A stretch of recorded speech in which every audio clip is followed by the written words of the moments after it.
arts, lifestyle. SNS Online.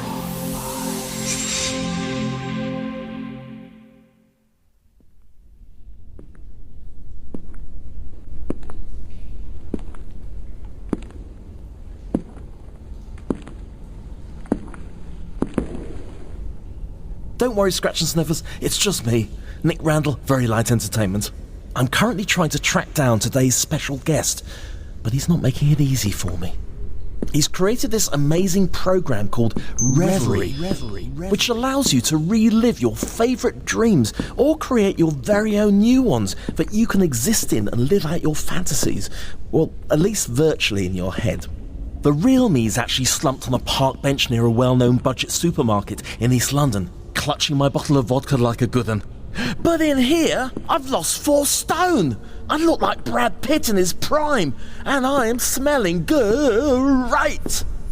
The only problem, dear readers, is that I've hotwired the program to jump into somebody else's reverie, namely my guest, in order to find him and scratch and sniff him. But consequently, I'm a little bit lost. I think I'm in an eternity corridor. Anyway, it's made up of clouds and light, with the odd blue butterfly fluttering past. Get out of it. Quite pleasant. A tad disconcerting. The corridor's just opened out into a large circular room. Hundreds of wooden doors are growing to full size all around me. I guess he's behind one of those. Hello?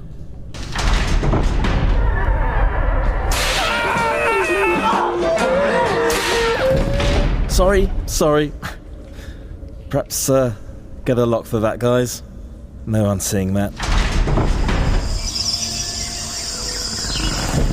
It's like a jungle in there. It makes me wonder how I keep from going under. Would you like a jelly, baby? Oh, no thank you. Estoy sudando. Parece que va a llover. Llueve Conversational Spanish. What about this one? Keep out if you like kneecaps. Puh, charming. Wow! A massive 1950s TV floating in space. Hang on. I'm floating in space. Let's tune it in and see what's on. Hang on. I recognise that face on the screen. Mickey? Mickey Fisher? Amblin Entertainment's finest? Creator and showrunner of Extant, Reverie, and so much more? Well, there won't be any more unless you leave me in peace to meditate and write. Oh, sorry, sir. I just arranged to interview you for SNS Online. You know, Scratch and Sniff. Oh, you're the British guy looking to unearth all my secrets, eh? Why do you think I'm hiding in my very own private reverie, Mr. UK? Charming. Excuse me for asking.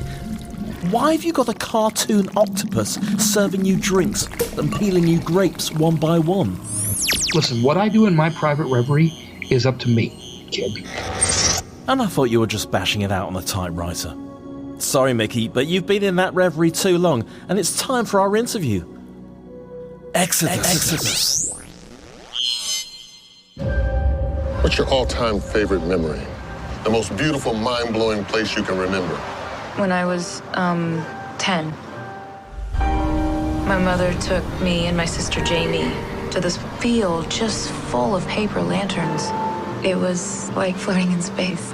What if you could revisit that moment anytime you wanted? Reverie, what does it do? Reverie is a place where the impossible becomes possible.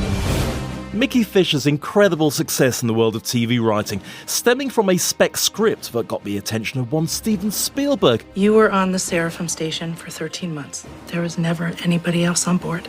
You're pregnant. Is worthy of a film treatment itself. 2 high-concept TV series of his own creation, plus showrunning of those shows, and writing episodes for other glossy primetime strands. Mars, a global event series, coming this fall to the National Geographic Channel. He also happens to be one lovely guy when he's not stuck in his own reverie. Ladies and gentlemen, give it up for the one and only Mr. Mickey Fisher.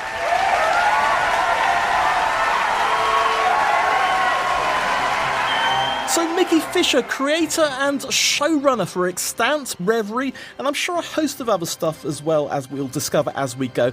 Welcome to SNS Online.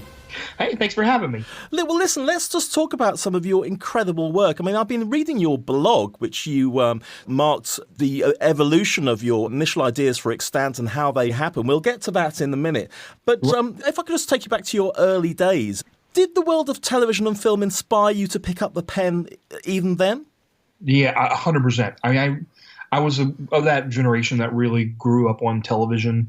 I going to the movies all the time. I always tell people, like, my earliest memory as a human being, other than like the day that my parents brought my youngest sister home, my earliest and sort of most vivid memory is sitting in the theater watching Star Wars for the first time.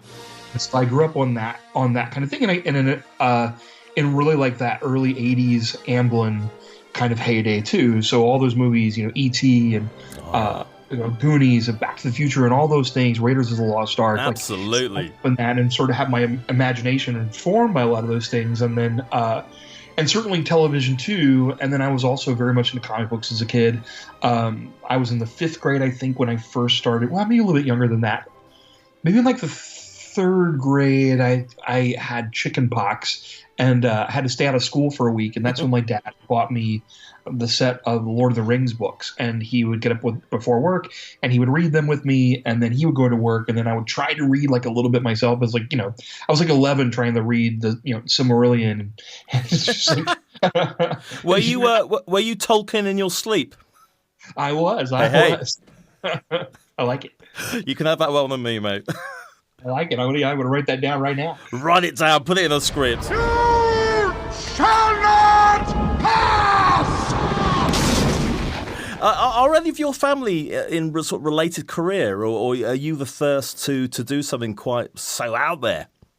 No, definitely the first to do something like this. But so my dad was a chemical operator for most of my life and worked in a lot of, plants and factories and things. My mom was a registered nurse, but I really did. So my dad was very much a music fan. Both my parents were big music fans, but my dad was very into Christian rock music at the time, and my uncles, but yeah, I really think that my parents, even though they weren't involved in the business, that they really did have a big impact and effect on me as a kid, and in terms of doing this, because they were both really into music, and my dad particularly, and my uncles, at a very early age, like my uncles gave me sort of free reign of their record collection and their high-tech equipment, and taught me how to use it. And so whenever I was at my grandmother's house and they were babysitting me, like I'd be in their rooms listening to all these records. If I could save time in a bottle. And they were fans of like, Jim Croce and Harry Chapin and these people who were all sort of storytellers. And like I had very vivid memories of being a kid and sitting listening to the Harry Chapin song Taxi by myself. You see, she was gonna be an actress, and I was gonna learn to fly. She took off to find the footlights. I took off to find the sky. And just kind of like emoting with it as a kid, But that sort of thing got me, I think, very much in tune with like just sort of emotional and like listening to stories and being interested in stories. And it also I very much got into performing too. So when I was a kid, I started singing a lot and doing shows in my elementary school, and then in junior high and high school, getting involved in community theater and doing shows at my high school. And so really all that stuff kind of filtered into the same impulse, which was to, ultimately like to create stuff and put it out there for people to enjoy. Absolutely. It sounds like you were sort of gently encouraged to sort of go your own way. That's the vibe I'm getting from, in terms of your parents and everything. Yeah, very much. I get very lucky in that way. And a lot of people don't have that same support system. My parents were, very early on, very encouraging. Anything I was interested in, they were there to support and kind of help foster that. I started voice lessons when I was in high school, and I got interested in like programming keyboards and music. And so my dad, they both worked 2 jobs. They work extra shifts to buy a piece of equipment, and they put up with my band rehearsing in the basement and going from really terrible to better to good to being really good for a high school band. Oh, Mickey, they sound wonderful. They're both still around? Yeah, both of them are still around. Well, hello to Mickey's parents from SNS Online if they happen to be catching it. But I'm sure they've got better things to do. But obviously they want to hear their lovely sons talk. But, I went to school for musical theater, and I it was the first time that I really saw people. There were classmates of mine that didn't quite have that same support of their parents, and they're really struggling to make their own way, in sort of all levels, financially, emotionally, and all those kind of things. And it really hit me kind of how fortunate I was, but it also gave me this sort of impulse to be that for other people too, and to be as a supportive, encouraging, and to really build people up, because I know that not everybody was as lucky as I was to have that. And it's also interesting that you picked up on other people's moods and issues that they had. That's obviously fed into your work as well. There's a lot of empathy in your work. It's one of those things that really has started to I started to understand in the last few years as a bigger concept for, just my life in general, but stories as an empathy machine. And really, I think that unwittingly, very sort of serendipitously, because this was the thing that I was interested in, and because I was always interested in talking to people and hearing their stories and writing stories and putting myself in the shoes of my characters, that I just sort of developed that along the way. Not consciously, but sort of subconsciously. And I think a lot of writers are like that. They wear their hearts on their sleeves.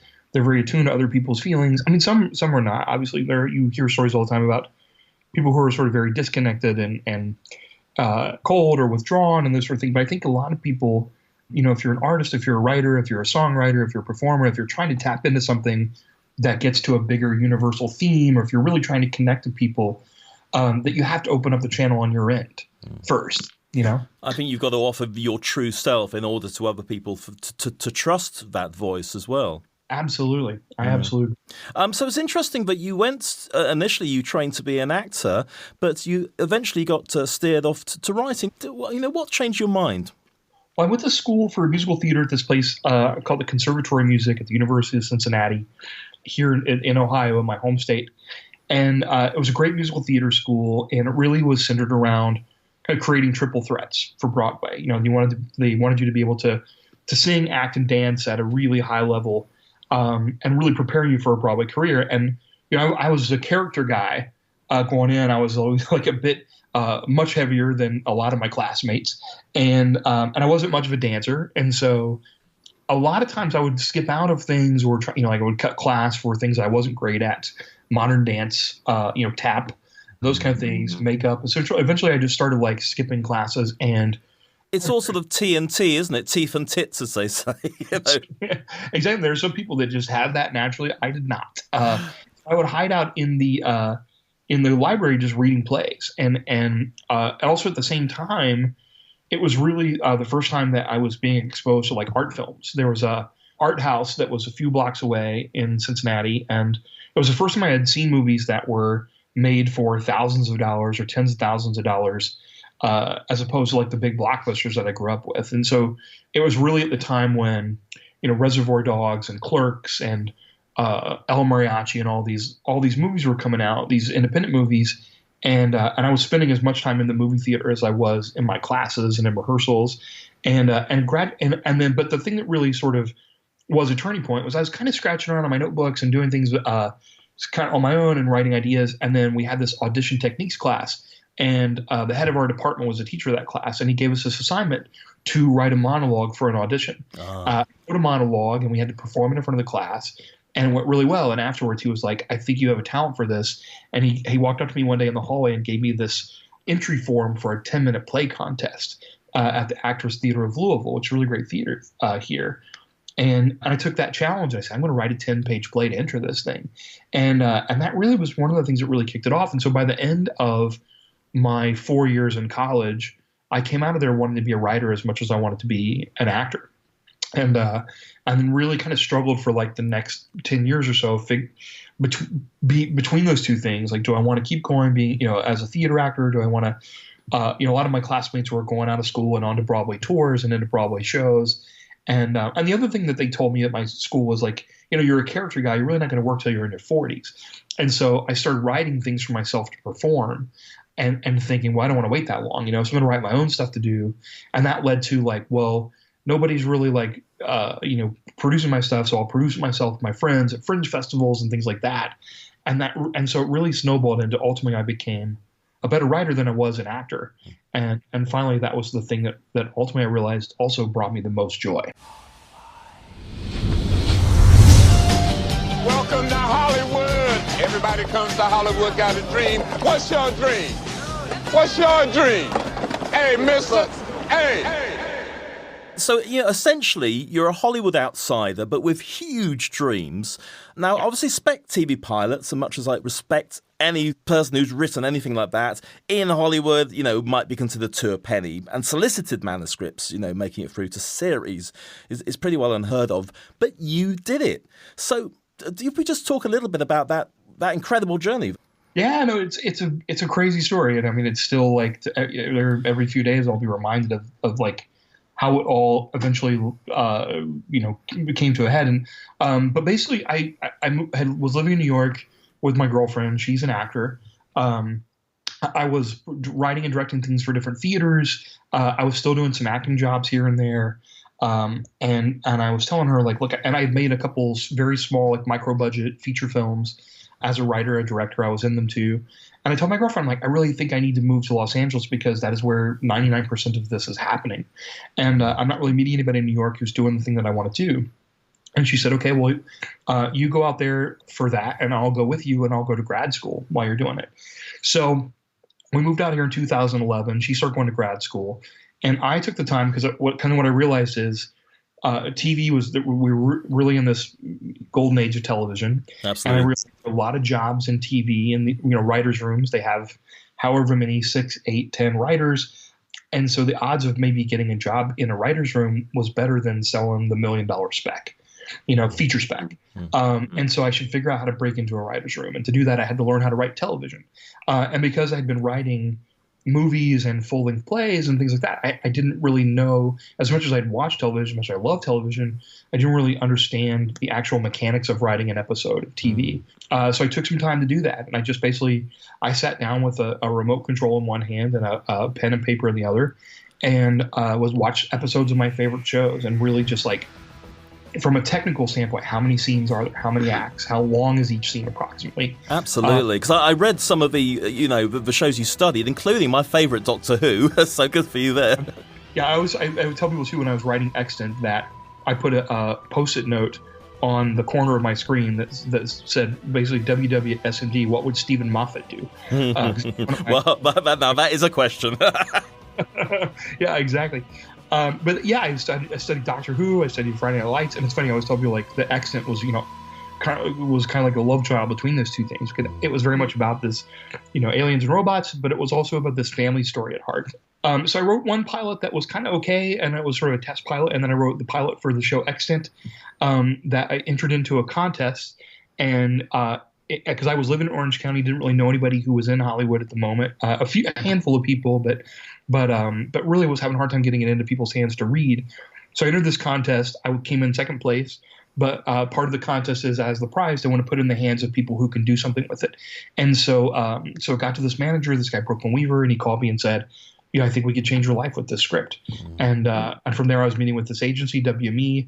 The next day after I signed with them, they said, let's send it to Steven Spielberg. Let's start there. And sure, that sounds great. And it's crazy. And so we sent it to Amblin. The people who run his company really liked it. They said, look, we don't do anything unless he's passionate about it. So they sent it to him. And then shortly after, I got a call where they were saying, Steven Spielberg likes your script and wants to do it. So I went from not knowing anybody in Hollywood, to really like 2 or 3 people in Hollywood, to sitting in Amblin, on the DreamWorks campus, and pitching my show within a couple of weeks. That's just amazing. I mean, I guess we have a similar attitude in the sense, I mean, I read something in your blog saying that, well, if one person, I don't know if you were quoting somebody else, if one person is seen to be doing something like that, then I can do it as well. Why not? Yeah, it's a quote from and he might have been quoting somebody else too, but from that, David Mamet wrote that movie, The Edge, with Anthony Hopkins, and they basically said, what one man can do, another man can do. And I really I think about that a lot. So, and also what I liked, one of your quotes was something about writing the show or movie you would want to watch. And I absolutely get that, because you're going to be so much more excited and enthusiastic, and you will go that extra mile to make it work, because you know in your heart that it's right. Absolutely. I think that one of the key mistakes that people can do is writing something to try and position it for success. Trying to write something that you think is going to sell because that's selling right now, or it's something that people are looking for and something people want. And I think that that's always a huge mistake, because if you're exactly what you're saying, if your heart isn't in it, I mean, in the best case scenario, you sell the pilot or you sell the series, you're going to spend 2 or 3 years of your life on this, and so it has to be something that when it gets hard, when it gets frustrating, that you can always go back to the core idea and go I really love this thing, and I want other people to love it too. And so if your heart's not really in it, if you're like, well, look, vampire things sell, and I'm not really a fan of vampire stories, but I'll write this cool vampire thing and that'll be my ticket in. Well, A, your heart's not going to be in the script, and then B, if it does manage to sell, then you're going to be spending 2 years, 3 years of your life on that. So apparently it was your 40th birthday when your script for Extant was accepted, and you met, obviously, Steven Spielberg, who was one of the producers on it. What was he like? And how was that feeling of on your 40th birthday to have such an achievement? Well, I'll tell you that I had talked to him a few times on the phone. I didn't meet him in person until we were actually shooting the pilot, but I talked to him a few times on the phone for note sessions and things like that. He was out of the country the whole time we were actually taking the show out and selling it. But the coolest thing that happened was we'd taken it out. We had pitched it everywhere. We got this offer in from CBS, and the deals were closing, and they were getting ready to make the announcement, and it was all happening on my 40th birthday. And so the very first thing that happened on my 40th birthday was I woke up and we had this team call with all the producers and the showrunner and Mr. Spielberg. And as we're waiting on him to jump on the phone, I was just kind of I just had to tell them, I was like, you guys, this is crazy, but I have to tell you, this is my 40th birthday. And so when Steven came on the phone, they were like, hey, Steven, this is Mickey's birthday and his 40th. And he was like, oh, that's wonderful. He's like, I remember my 40th birthday. I was on set. And the crew made a cake and stuff, and so it was very cool. It was and he was like, "This is," and I think he said something like, "This is a great way to start the next chapter." Oh, I love it! It's just such an inspiring story. I tell you, so lovely. You were on the Seraphim station for 13 months, alone the whole time. Yes. Molly, you're pregnant. Did anything happen? Everything is right there in the log. We found an anomaly. We're missing the camera footage. Don't trust them. They were supposed to protect us. What are you gonna tell her? Something more believable than the truth. Mom's different now. Your mom has to get used to being back home. I gotta say, Extant, it's just such a brilliant concept. Halle Berry, of course, Academy Award winner, who, I mean, what a find to get her on a series, first of all. And secondly, just for whole life, people who haven't seen the show, basically, I think she can't have children, so she has an android child made by her husband, and then she goes off on a space flight on her own for about, 18 months or something like that, comes back pregnant, which is, I mean, what I love about it is it's brilliant, but it's quite simple to get your head around, and it's quite beautifully constructed as a mystery that is only going to be unraveling like peeling layers of an onion. Thanks, I appreciate that so much.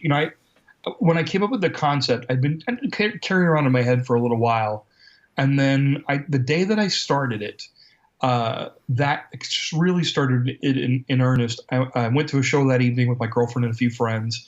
We went to see, I think, we would see Romeo and Juliet at this theater in Los Angeles. And I was standing outside with this friend of ours, and she was like, so what are you working on now? What's the new script? And I told her, I was like, well, it's about this astronaut who goes to space on this solo mission, and she comes back and discovers she's pregnant. And my friend grabbed my arm. She was like, shut up. That's great. Her reaction, I was like, okay, this is a really cool concept. Totally. Yeah.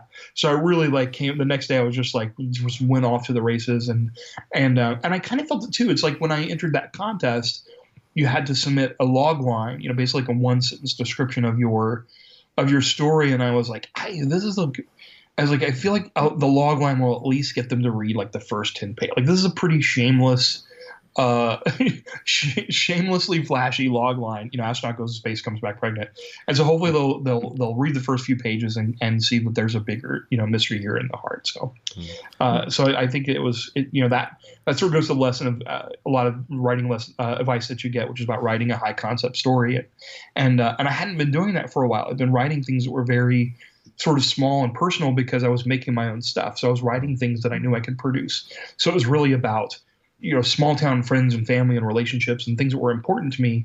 But the moment that I really started thinking like, okay, what are the movies that I stand in line for every Friday night? What are the high concept ideas that something like Doctor Who or something that I, would binge in a week? What are those stories that I can tell that I would want to tell? And so once I did that, it really kind of cracked the code. But Doctor Who's a good example of mixing the ordinary and extraordinary, particularly in the first couple of series when it was brought back with Rose Tyler's family. You had that normality there, and then you have this extraordinary, and they're quite sometimes comical reactions to the extraordinary, which helps us believe it. And also because of the way you write and this empathy that I've focused on with your work, creating a whole believable universe for these characters, and doing the small stuff so well, little domestic scenes as well as the bigger stuff. It just makes for a very rich experience in terms of viewing.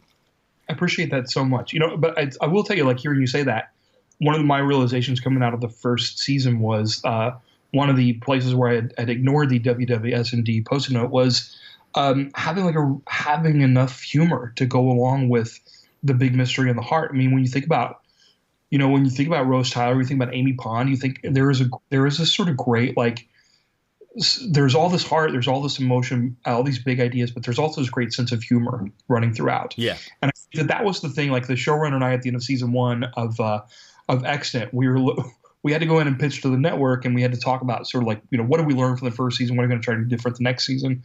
And we would joke around that, like, we really probably had three jokes or laugh lines in the first season, and we felt confident we could double that in the second and have at least 6.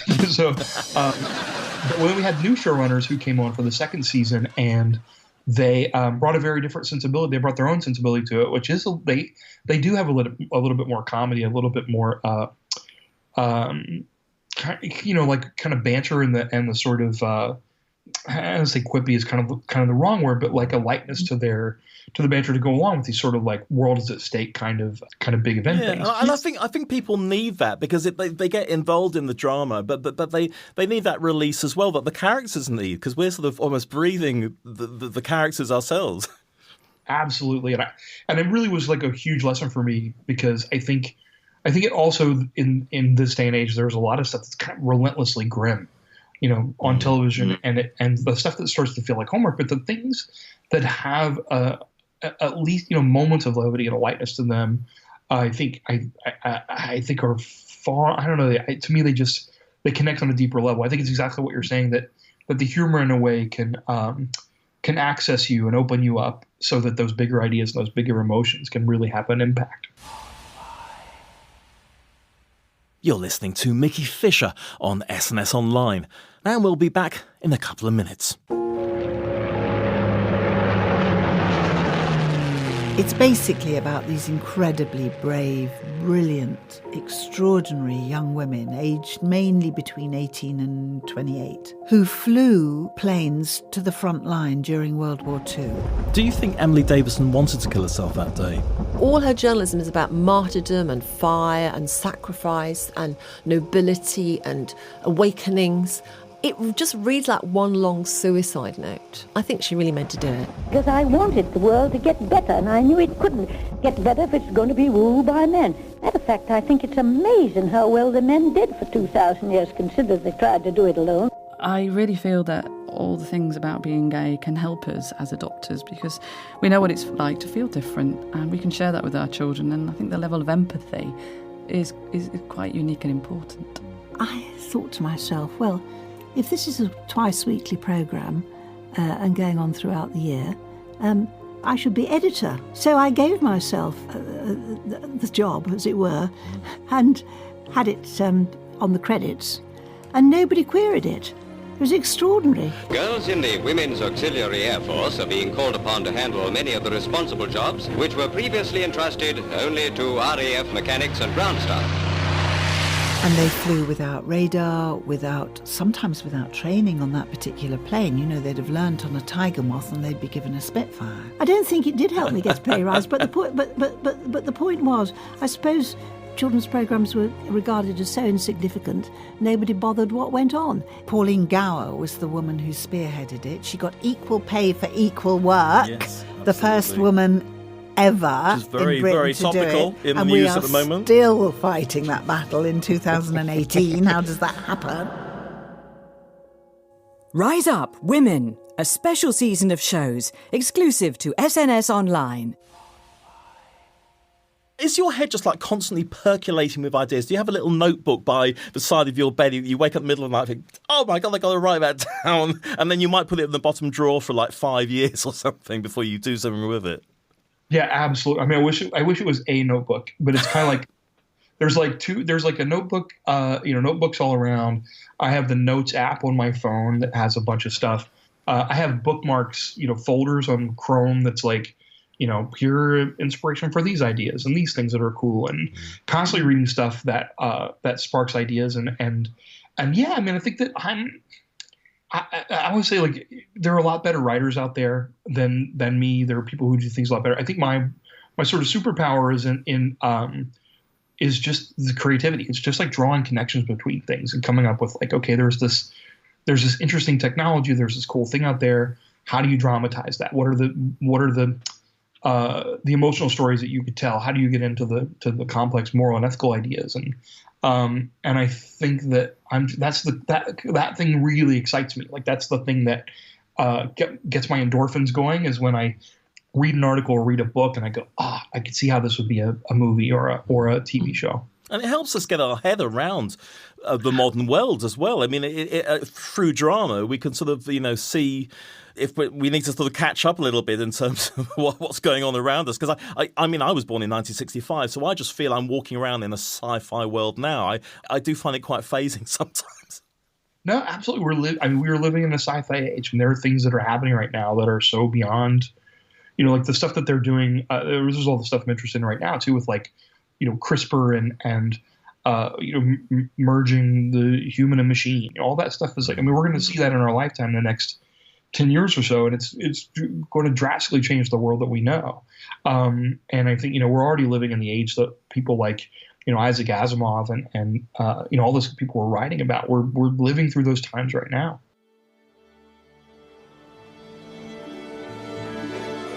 SNS Online presents the soundtrack of your life. So, Mickey Fisher, what's the soundtrack of your life? Everybody says, they have eclectic taste in music. I really have like 2 or 3 areas that I really feel are my constant go-tos. I have a sort of, like the sort of experimental, like more electronic kind of side. There are artists that I love, like Peter Gabriel, Kate Bush, Bon Iver. Then I have the sort of singer-songwriter types that I love too. These guys, Jason Isbell or people like the Counting Crows. And I have, and then one of my all-time favorite artists is Prince, just in general, for artistry and creativity and inspiration. But I think for my choice, I would pick Running Up That Hill, Kate Bush, because that message has always been really impactful to me. The idea that if we could change places and I could see from your point of view and you could see from mine, then it would solve a lot of our problems and build that bridge between us. And she is somebody that, from early on, like listening to her stuff, and it was so emotional, but it was so like imaginative, and it's like for 20 years it's been a constant source of inspiration. So and she's been a constant source of inspiration. So I think I'm gonna have to go with that.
You're listening to Mickey Fisher on SNS Online, and if you'd like to comment on this or any other show, then why not join our Facebook and Twitter pages, called, unsurprisingly, SNS Online. All our shows are available as free downloads on the SNS Online SoundCloud page. And finally, if you want to email us, it's snsonlineshow@gmail.com. Home. That place where you feel safest. That place where you belong. 6 months ago, we left that place. We shared the comfort of our warm blue planet to cross the void to a new world. And even though we may not belong here, it is our mission to make this place home.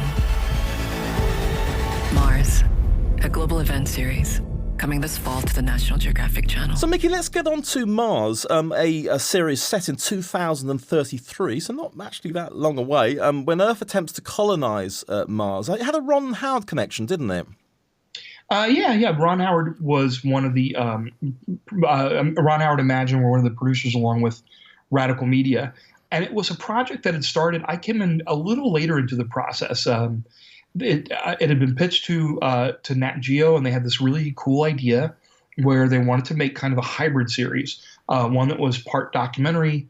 I'll start with the narrative part first. So the narrative part would be, what's it going to be like for the first human beings who colonize Mars? And then the documentary side would be these documentary pods about the people on Earth who are working to get us there right now. And so, because of Apollo 13 and obviously he's got a huge interest in those sorts of things. And then I came on as a producer, as a writer-producer, a few weeks after they had the room going, and was there for the, for that whole first season to, I wrote one episode 3, and then I helped break the stories for all 6 episodes. And then they went off to Budapest and other parts of the world to shoot it.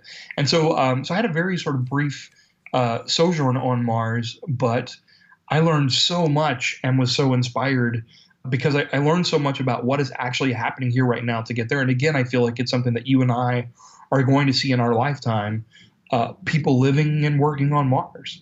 And that's amazing thing to think about. So it was for the National Geographic Channel, so quite a change there. Yeah, it was. I mean, for me, it was kind of great because after being, I was 2 seasons of Extant and living in this world. So there were a couple of big changes for me. One, which was I was a part of somebody else's team. So it wasn't my show. It was somebody else's show.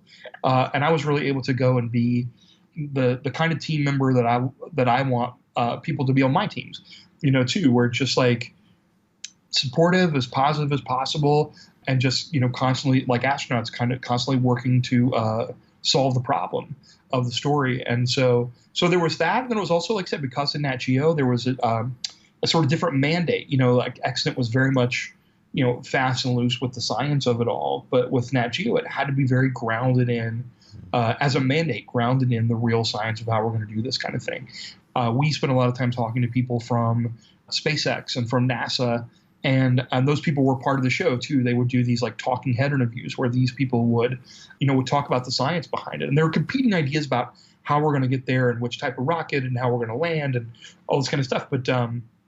But it was very important to Nat Geo and to the producers that whatever we do, we ground it in how this could possibly happen.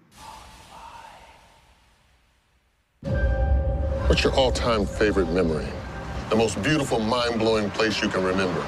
When I was 10, my mother took me and my sister Jamie to this field just full of paper lanterns. It was like floating in space. What if you could revisit that moment anytime you wanted? Reverie. What does it do?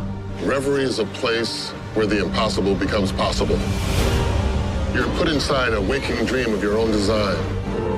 Problem is, some of our users decided that life in Reverie is better than the one out here.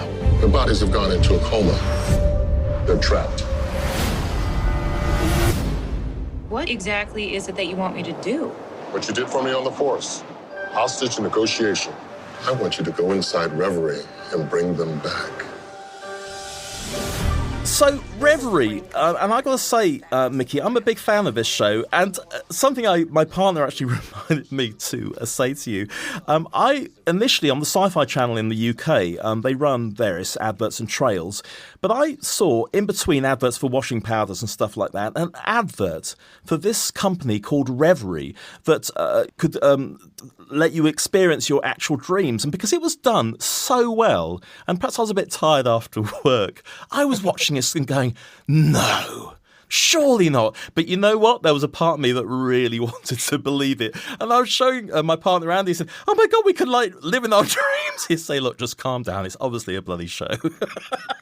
No, I love that they did that. That's one of the things that we were really, those sort of heartbreaking about over here is we really didn't do any of that stuff here. Oh. And it was from the beginning. That was one of the ideas that people had brought up and that we were talking about. It's like, how cool would it be to just like release these commercials where people would think this is a real product, and then or at least like they will kind of know exactly what you said. It's like, wait a second, this can't be real, right? And then you sort of pulled them in for the show, and it just never happened over here. And then one day, I think it was our assistant Romy. She was the executive assistant. She sent us this thing. She was like, you got to check this out. And my heart grew 3 sizes on watching that. So. I promise I'm gonna do everything I can to bring your dad back. We have no idea what's going to happen when we put a second person inside someone's reverie. You have no right to be here. If you stay here any longer, you will never come back. I've only been here a couple of days. You've been here for weeks. I want to go back in. But I just thought it was such a wonderful show. I'm trying to think how the best to describe it. It's basically for you to experience your dreams, either in past or ones you want to create yourself. But it feels like you're actually living that moment. And it becomes so addictive to some people, this reverie, that some people get lost in their dreams. And possibly they might be bearing other bad news, as it were, or issues from their past, which I think is very, very interesting. And therapist or a former hostage negotiator, rather, a woman called Mara Kintz, played brilliantly by Sarah Shahi, goes into their dream to sort of say, hey, you've actually been here a few weeks, not just a couple of days, and perhaps you need to get out, or is there anything else troubling you? Yeah, absolutely. I mean, that really was, again, that sort of like one sentence hook. It's like, well, there's this company that makes this fully immersive virtual reality program. You can design and program the world of your dreams. And it's so good that people might not want to come back. And so how do you solve that problem? You hire a former hostage negotiator.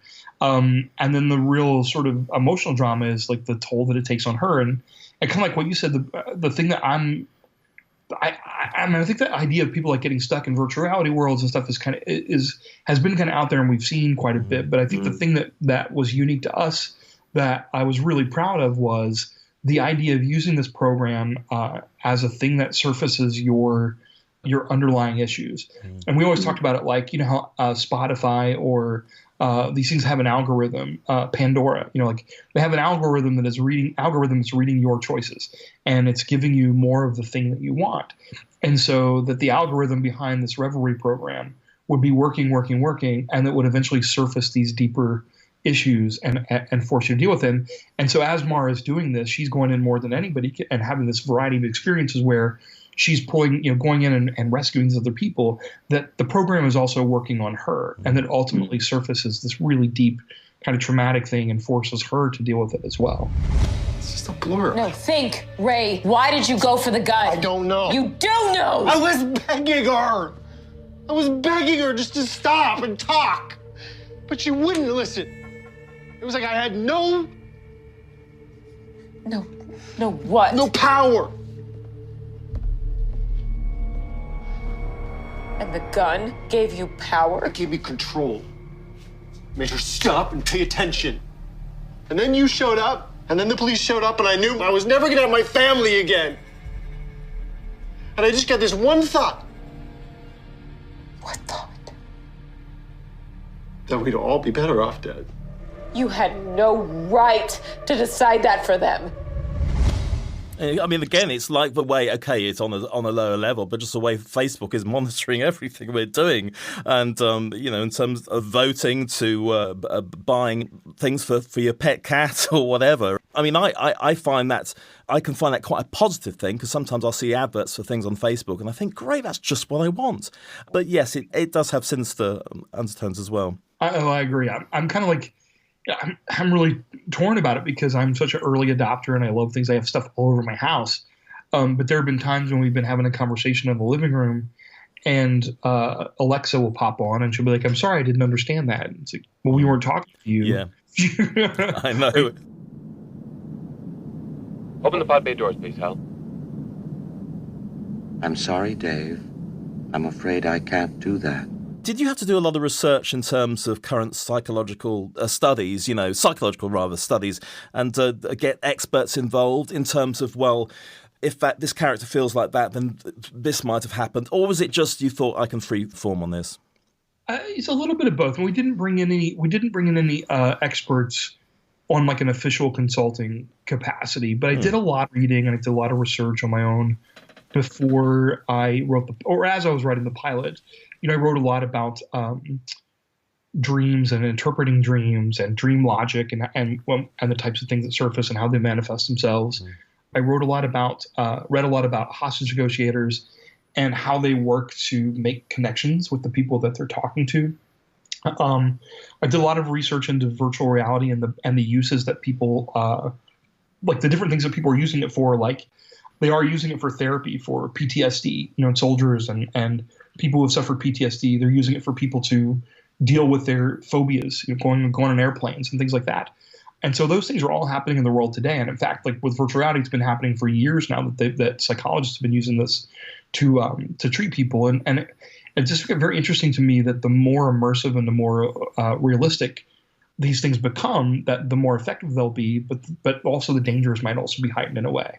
And then there was one thing that the first time I actually really got to get my hands on the Oculus and the Vive and some things really start playing with it was at Amblin. They have an in-house person who was like the digital person. He brought me in to play with it. He started talking to me about this idea of derealization, that, like that your brain basically records these things as memories, because it's an experience that you're having in this virtual world. And it's very hard for your brain to distinguish between the two.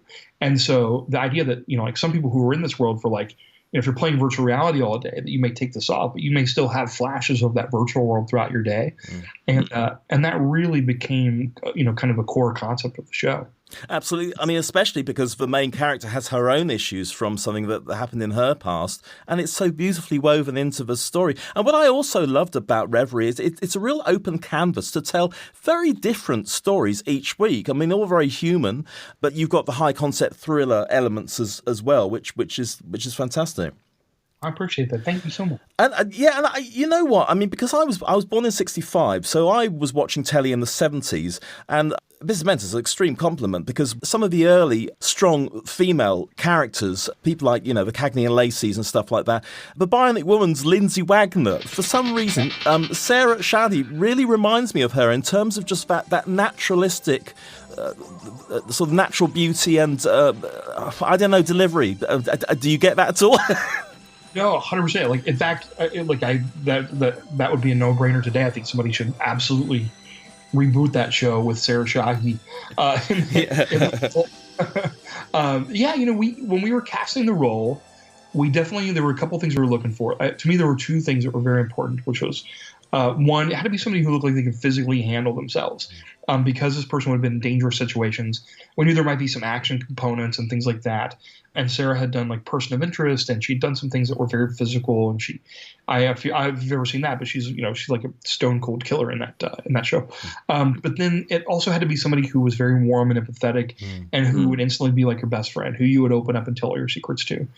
And she is so much of that. Like she's one of the most big-hearted people I've ever met, and she's just very like, luminous from the inside, and she also has this great sense of humor, and sort of very goofy and not afraid to like, to go out on a limb and to try the unique thing or make the odd choice, and so she really we got so lucky with her because really anything we wanted to do with the character, she could go there and would go there, and so I loved her, and I loved working with her, and we had a really great experience throughout, and it was very much, a collaborative thing where it's like at the end of the day, if I had gone home earlier, she was still shooting, and she would call me on her way home, and here's a couple things I had to deal with today that or here's something I'm thinking about this next story, and or she would call the showrunner, this Thompson Georgie who was running the show, and we would all talk about it, and it was really a very collaborative thing, and it was to me in the best of all possible ways of how that could happen. I mean, you had some amazing people in that show. We should be name-checking some of the others. Obviously, Jessica Liu, Catherine Morris, who was in Cold Case, Senthil Rama McMurphy from Heroes fame, who's fantastic, Dennis Haysbert. Wonderful, wonderful cast. But, I mean, nothing against the others, but she absolutely brought that show so alive to me. And also, I got to say, you managed to get 30-something Snuffy Walden involved in the music. How brilliant is that? Listen, Snuffy Walden is one of the coolest human beings walking on this planet right now. He is just a guy who, when he comes and sits in the room, there's this vibe about him that you're like, oh, this is like I am sitting next to an LA rock god. And he did The West Wing, and he did Friday Night Lights. I mean, he's just like done all kinds of, and so it was him and this guy Patrick Rose, and the two of them, they really, created this. I think for them it was a lot of fun because we went to all these different worlds, and so every week they could, influence the score with whatever world we were going to. Like we went to 70s Chile, and they could add that stuff to it without going too over the top and kind of drowning the vibe in it. But they would just add these little hints of things, and so I think it was fun for them, and they really just. I think that music was a big part of the heart of the show. Absolutely. I want to go back in. We're going to go into a little clip. It's one that sort of freaked me out so much at the time. When the character's boyfriend comes to say hello to her, who's actually in her flat, but then she gets a phone call.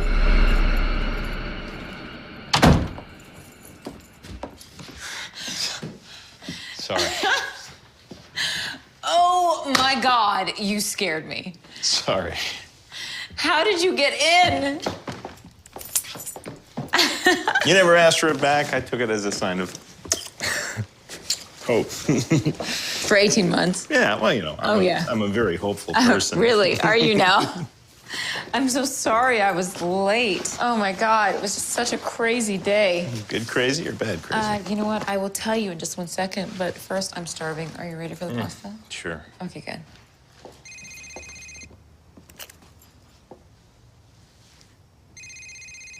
Yes. Are you calling me? No. This is you.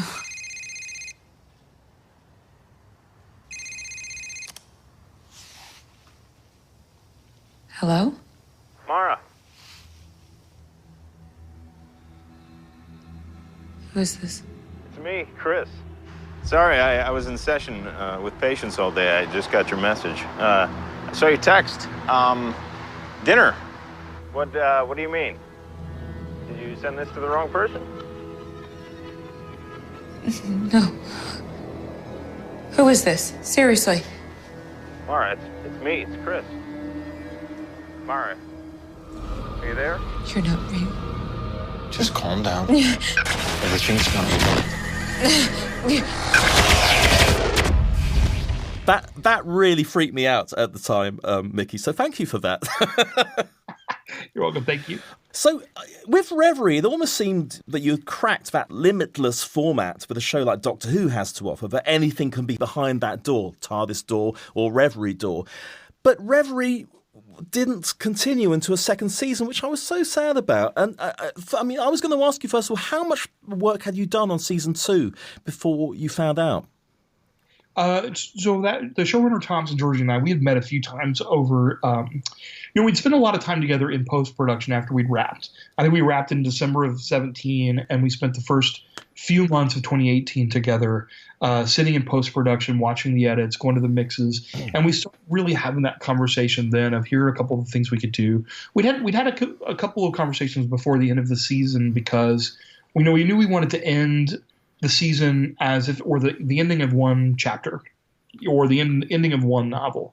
But we wanted to leave a hint of where this could go afterwards, and the idea that there are more stories to tell, and there's an interesting new twist or wrinkle in this thing, which is that the spoiler alert. I don't know, should I spoil this? That Mara was somehow in the real world and in Reverie at the same time.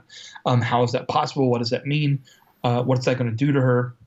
And so we knew that was kind of a core of the story that we wanted to tell in season 2. So then after post-production and while the show was airing, we got together a few times and really talked about, like, okay, where does that go ultimately? Where does it end? And so and we came up with great stories for all of our main characters. And really, we kind of took those lessons again from season 1. What do we think fell flat? What do we think really worked?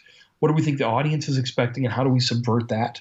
And still surprise them. And I was really excited about the possibility. And like you said, I mean, the show was built to explore people from all walks of life. How would they use this program? What would you create if you had this power?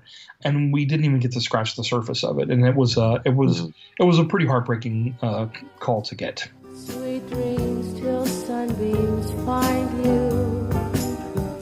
Sweet dreams that leave all worries behind you. But in your dreams, whatever they be, dream a little dream of me. So, what is next for Mickey Fisher? I've been writing a lot. I did a couple projects this year. I was in the mini room for this reboot of Amazing Stories. It was this 80s series from Mr. Spielberg. It was an anthology series. It was for fantasy sci-fi stories that were hour-long stories. And they're doing that at Apple. And so I got to spend a few weeks in the room with people like the showrunners for that, Kitsis and Horowitz, who created Once Upon a Time and Tron Legacy, things like that. And they're super cool. And this guy, Zach Penn, who had written a bunch of superhero movies, Jessica Shards, all these really interesting writers. And so I got to spend a few weeks there. I got to spend a couple of months in the writer's room for the second season of Jack Ryan, which was super cool. The showrunner one of the two showrunners that, Carlton Hughes, I'd worked for him on The Strain on the final season. And so I got the call to go there, and it was a whole new world for me because I've been mostly writing this, science fiction or genre stuff, and to go into Tom Clancy or a spy world was a whole new thing, and that was a wonderful 2 months. And so now, and then the time since then has really just been like stepping back to go, okay, what are the stories that I want to tell next? I did take out a pitch that I sold. I can't really talk about yet, but it will be out in the next. I was hoping it would all come down before this podcast. We could talk about it. Maybe we'll come back and do like a follow up. But absolutely. But I don't want to jinx it because things are still sort of being worked out. But like the deals aren't closed and that sort of thing. Don't mention the Scottish play and all that. Yeah, exactly. So there's that, and then I just finished. It's funny. I just yesterday finished a feature spec that is really kind of grounded in a lot of the stuff that we're talking about. My favorite thing is this very grounded science fiction thriller that's based in the world we live in, but sort of just slightly ahead. Like the world we live in, but a tiny glimpse in. The sort of go-to phrase is 5 minutes in the future. But we're 5 minutes from now. We're 5 minutes in the future. So I'm so looking forward to seeing what comes up next. I'll be checking your name out in the credits, and I just want to thank you so much, Mickey, for being so generous with your time today. We usually give our guests what we call a celebrity goodie bag. Now, just because you're in LA will not stop us. We managed to get a bottle of champagne to Hank Marvin in Australia. So when we take an appropriate business address or whatever, a nice little gift will be winging its way to you, sir. Oh, nice. Thank you so much. I'll make good use of it. Okay. Listen, Mickey Fisher, thank you so much. Just one more thing, Nick. Oh, yeah? You do know you're still in reverie, right? How do you mean? You're in my dreams, Nick. Sorry, I'm confused. I mean, Reverie's just a TV show, Mickey. I think they've been working you too hard out there. Meet Mr. Tentacles, my pet cartoon octopus. No! You haven't woken up. No!